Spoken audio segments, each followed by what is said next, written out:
And everything becomes chaos.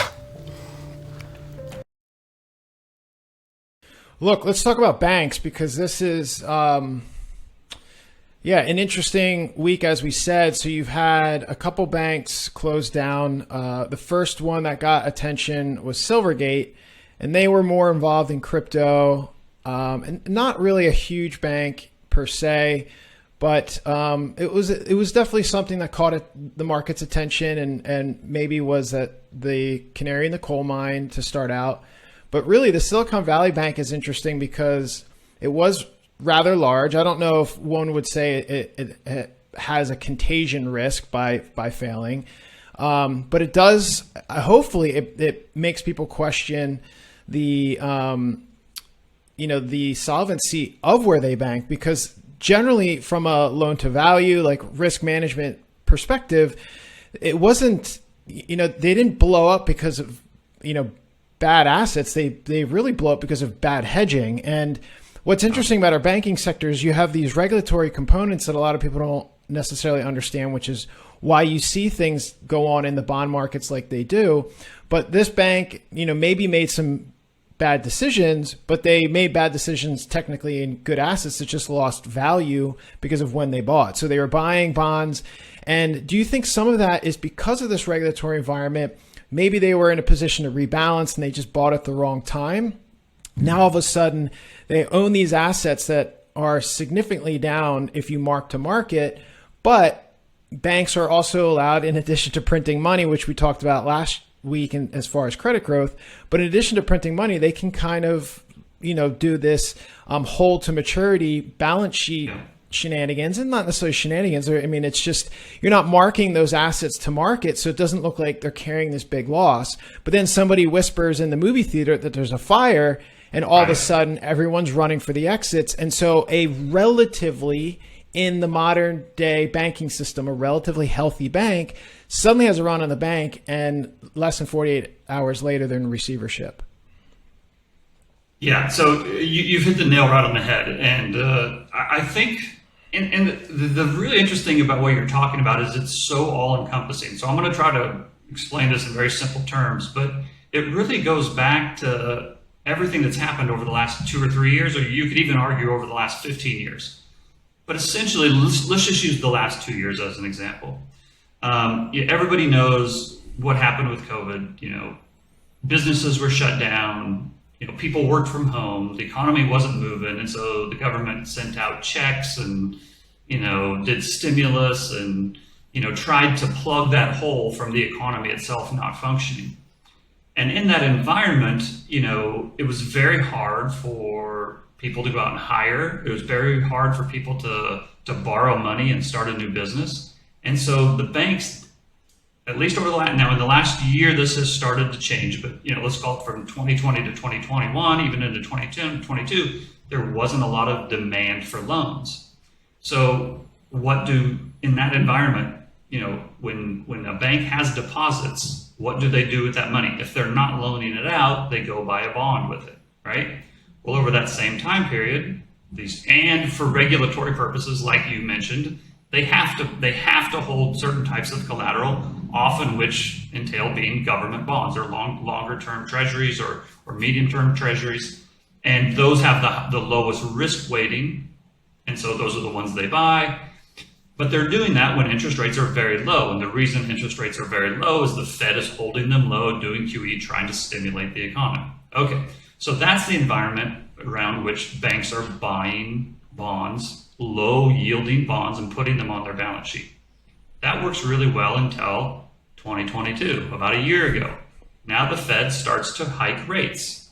And most people, including most banks, were kind of skeptical about their ability to do it. Even though every meeting and every couple weeks for a year, Powell came out and said, we are hiking rates. It's our number one concern, getting inflation down.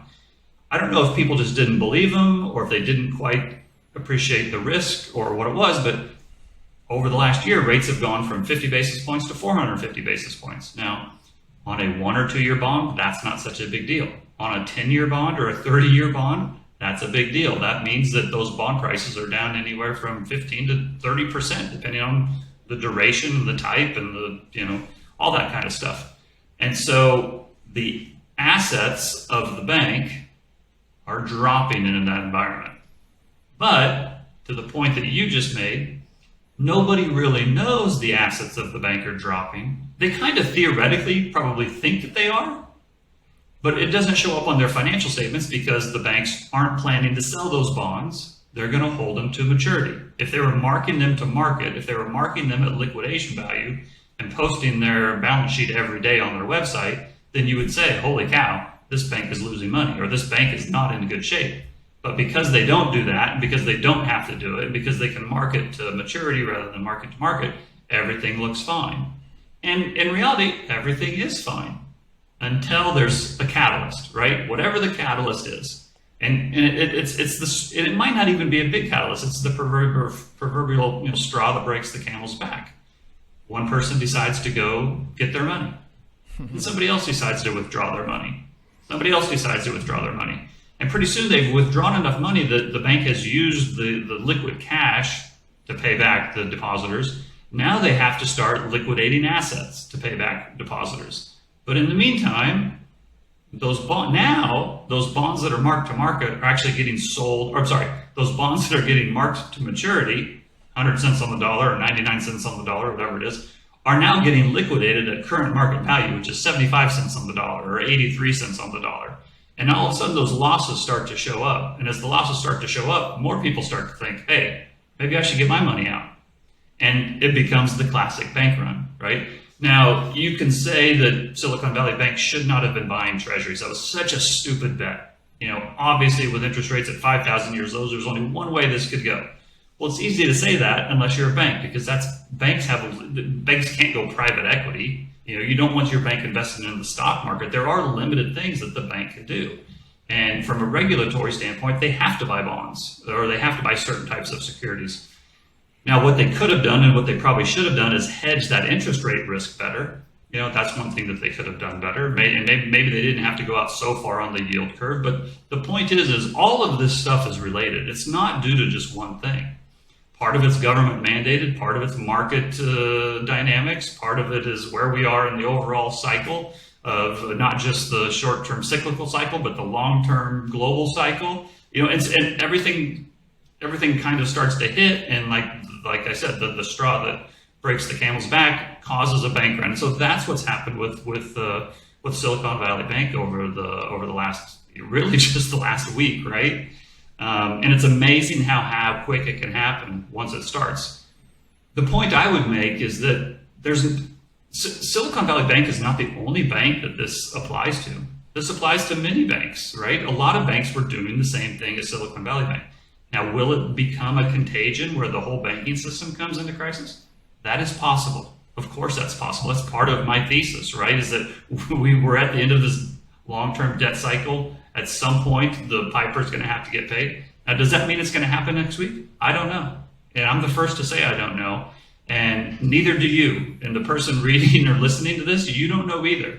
So don't go all in on the idea that the market is going to completely melt down next week. You should be ready for it. I'm not saying don't be prepared, but I don't think that you see this headline on Silicon Valley Bank and all of a sudden you put all of your money on the banking system collapsing within 2 weeks. That's probably not the right way to go about it, but you should definitely understand it